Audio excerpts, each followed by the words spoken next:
Alhamdulillahi Rabbil Alamin.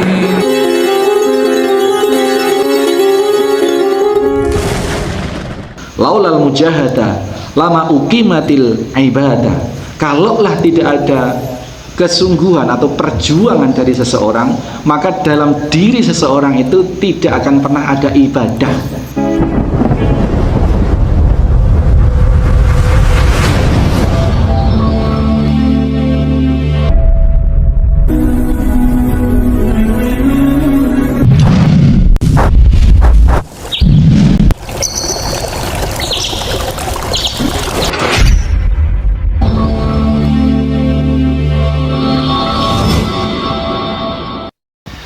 Bismillahirrahmanirrahim.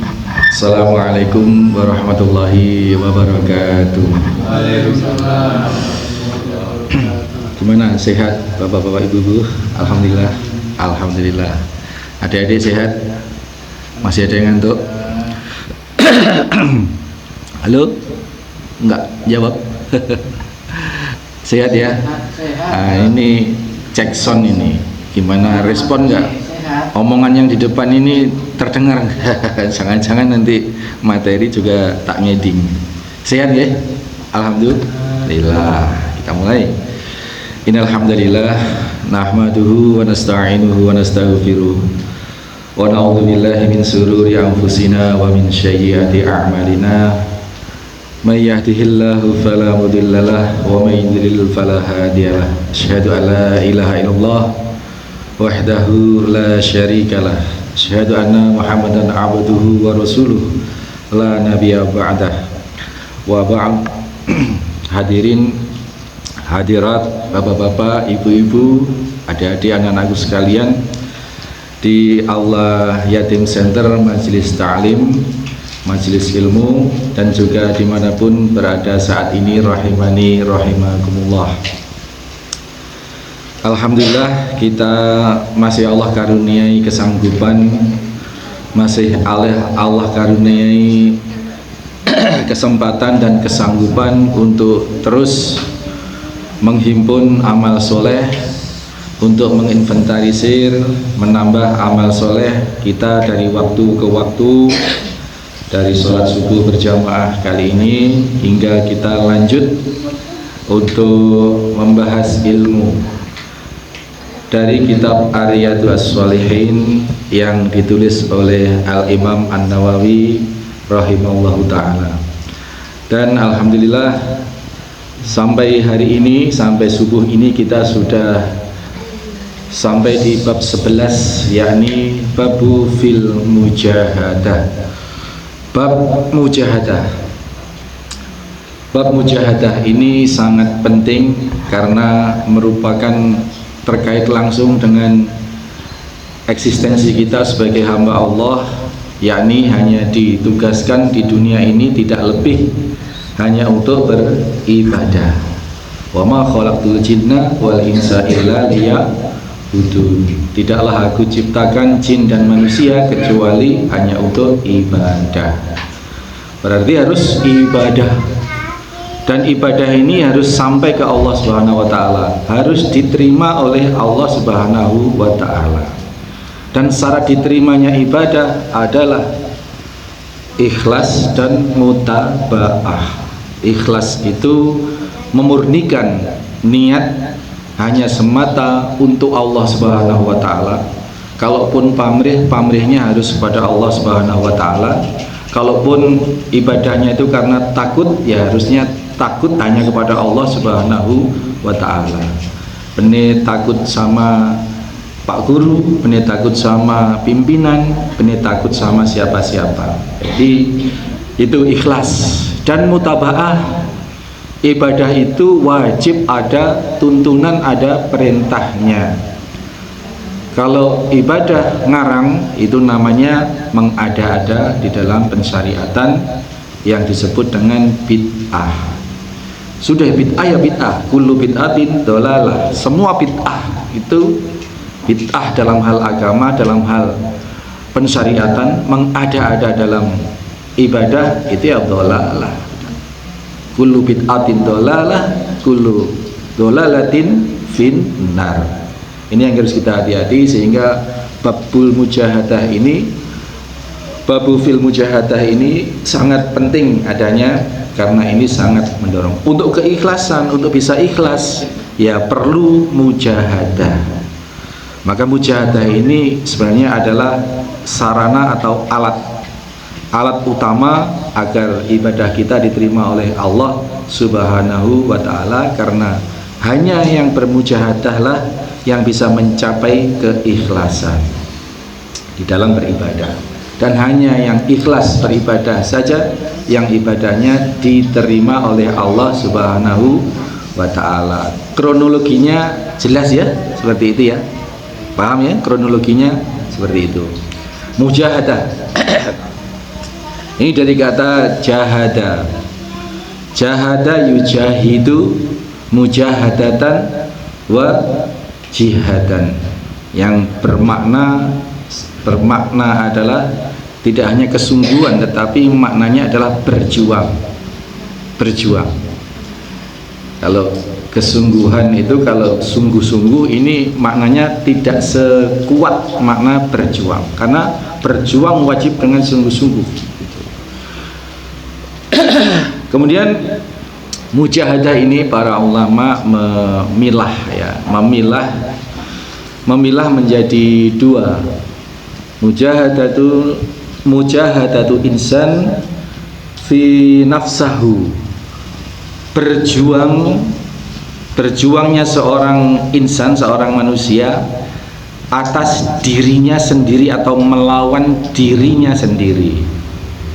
Yang pertama ya, yang bawa catatan ini dicatat betul, karena ini peta jiwa kita. Kalau kita mau berjuang tidak tahu peta, ya kita akan mudah kalah gitu.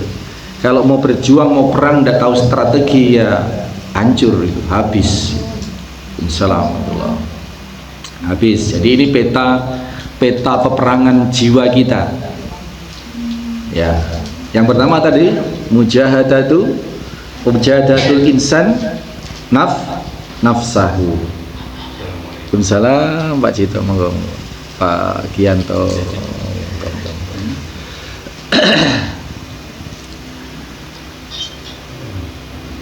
Nafsahu. Terus kemudian mujahadatul insan ghairuhu atau ghairahu.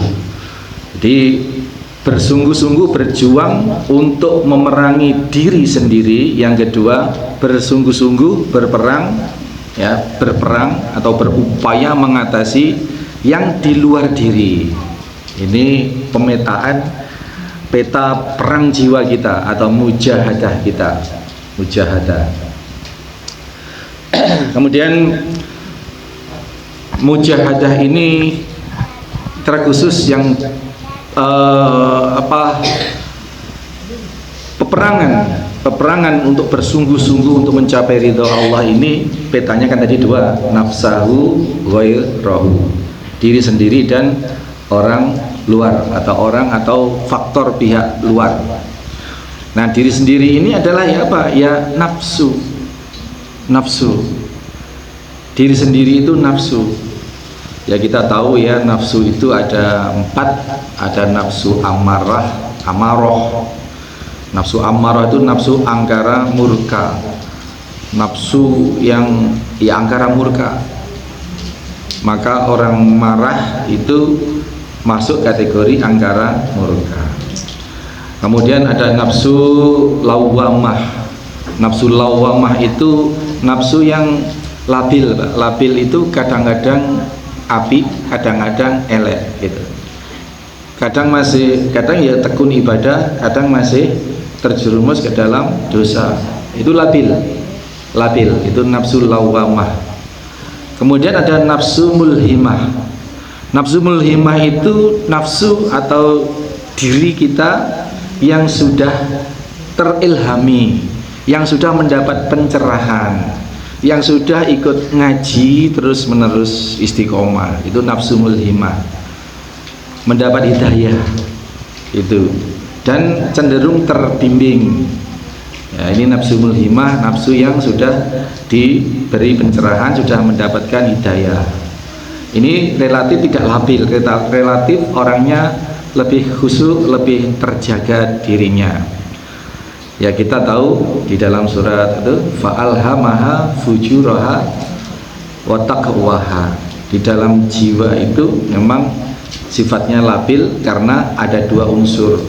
Ada unsur ketakwaan dan ada unsur dosa itu. Qad haflaha man zakkaha wa qad khaba man dassaha. Maka beruntunglah orang-orang yang berproses untuk menjadi jiwa yang mulhimah, yang mendapat pencerahan, dan rugilah orang yang mengotori jiwanya dengan membiarkannya terus tenggelam di dalam nafsu lawwamah, bahkan ke dalam amarah. Maka adik-adik sekalian, para hadirin, bapak-bapak, ibu-ibu di sini yang kesini ini insya Allah sudah berhasil menundukkan an-nafsu, menundukkan amarah lawwamahnya. Jadi sudah mudah-mudahan berproses dan sampai makom mulhimah. Ini jadi tingkatan. Dan yang paling tinggi adalah nafsu itu mutmainah. Ini nafsu yang sudah nanti sudah otomatis mendapat sapaan atau sambutan dari Allah Subhanahu wa taala. Ini ketika nanti balik atau kembali ke haribaan Allah. Ya ayatuhan nafsul mutmainnah irji'i, ayo masuk irji'i, kalian masuklah ila rabbiki, di dalam Allah, di dalam keridhaan Allah, dengan apa? Radiyatan mardiyah. Jiwa yang mutmainnah itu jiwanya sudah ridho dan akibatnya mendapat ridho dari Allah. Irji'i ila rabbiki radiyatan mardiyah, maka fadkhuli fi ibadi, dan bergabunglah bersama hamba-hambaku, makhluk-makhluk yang sudah diakui oleh Allah sebagai hambaku, ibadi. Nah, inilah makhluk-makhluk yang sudah mendapatkan ridho dari Allah, yang sudah mendapatkan kerelaan dari Allah dan hatinya rela, dan endingnya ibadi, para hamba-hamba yang sudah diridhoi dan ridha Allah itu adalah wadkhuli fi jannati, dan masuklah mereka kalian ke dalam surgaku, kata Allah. Ini Masya Allah, tujuan hidup kita ya seperti itu loh Pak, masuk surga. Jadi apapun aktivitas kita, motifnya agar Allah ridha, agar kita ridha kepada Allah dan Allah ridha kepada kita. Kita dikumpulkan ke dalam golongan hamba-hamba Allah untuk dipersilahkan oleh Allah fadkhuli jannati, masuk surga. Ya itu cuma, apapun profesinya, apapun kerjaannya, apapun status sosialnya, jadi tukang becak, tukang ngarit, jadi dokter, jadi guru, jadi semua ini bermuara pada harusnya adalah aktivitasnya diniatkan ikhlas untuk beribadah karena Allah, memproses diri untuk ridho kepada Allah, agar Allah ridho kepada kita, dan agar kita layak diakui sebagai hamba-hamba Allah dan dikumpulkan dalam kelompok atau golongan hamba-hamba Allah dan dipersilahkan masuk ke dalam surga Allah. Hanya itu kronologis hidup kita, itu hanya itu. Ketika di dalam alam roh sudah dijanji, sudah dikonfirmasi oleh Allah, alastu bi rabbika, hai para ruh yang belum dimasukkan ke jasad itu ditanya, bukankah aku ini Tuhanmu, Rabbmu? Qalu bala syahidana. Maka ruh itu yang belum dimasukkan dalam jiwa itu menjawab, benar, kami atau saya mempersaksikan. Sudah bersahadat di dalam roh itu. Kemudian dimasukkan ke dalam roh, diciptakanlah jasadnya dengan statement tadi, wa ma khalaqtul jinna wal insa illa liya'budun. Setelah dijanji, disumpah, setelah bersahadat, rohnya jin dan manusia itu kemudian diciptakan dalam bentuk wujud, jadi janin Dan penciptaan itu distatementi oleh Allah, aku tidak menciptakan engkau wahai bayi, wahai janin, janinnya jin dan janinnya manusia, kecuali hanya untuk ibadah. Jadi nanti kalau sudah lahir ke dunia itu tugasnya hanya satu, ibadah. Sampai kapan? Sampai mati. Sampai mati. Ibadah. Ini sering Pak saya dapat pertanyaan, Bu. Bu, berarti harus dari pagi, sore, siang, malam, dari lahir sampai mati harus sholat malam lah Ustaz. Ya enggak lah. Enten. Iya Pak, enten gitu namanya. Enten. Boten itu Pak. Enten. Ya enggak lah. Sholat itu salah satu bagian dari bentuk ibadah mahdhah dan yang menjadi penyangga atau kunci dari diterimanya semua amalan, semua amal ibadah. Jadi nanti yang dihisab pertama adalah sholat. Yang dihisab pertama adalah sholat sebagai kunci. Nabi sabdakan, inna awalama yuhasabu bihil abadi yaumal qiyamati as-sholat. Yang dihitung pertama, yang dipertimbangkan pertama kepada setiap hamba dari jin dan manusia itu di hari kiamat nanti adalah sholatnya. Kalau sholatnya beres, lain-lainnya sudah dicentang dah. Kalau akreditasi itu sholatnya ini gimana? Oh baik sholatnya tepat waktu, berjamaah, kecuali ada udzur. Terus yang lain ini sudah nggak begitu dilihat, ibarat pengawas monitoring itu ya sudah langsung centang sip itu. Tapi kalau sholatnya ini bermasalah, dihisab, dihitung sholatnya bermasalah, wah, yang lain dipelototin betul sama petugas di yaumil qiyamah nanti. Maka kuncinya adalah sholat, dan sholat ada sebagai tiang agama, tiang keabsahan Islam kita. Maka setelah orang masuk Islam, yang pertama adalah sholat. Islam itu persaksian lesan, amaliyah pertama, ibadah pertama dan utama adalah as-sholat. Itu ya.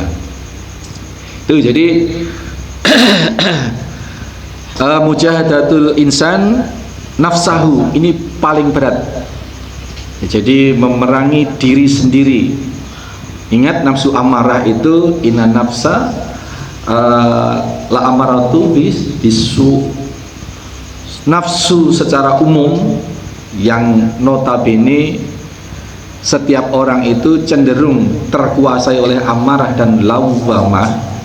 Maka dalam surat Yunus Allah SWT memberi statement itu, bahwasanya sesungguhnya nafsu itu la amaratum bisu, cenderung memerintahkan kepada keburukan.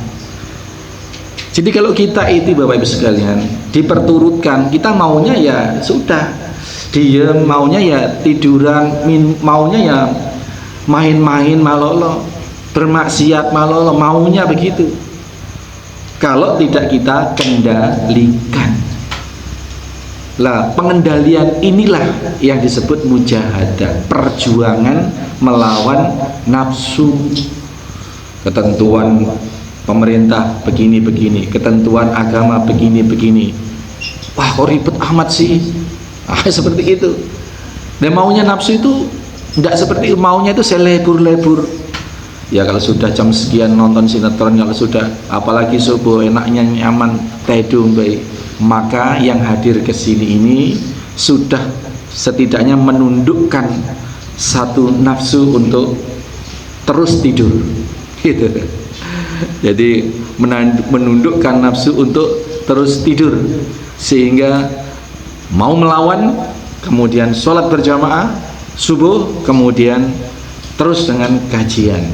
Ini satu bentuk perjuangan, satu bentuk perlawanan terhadap nafsu,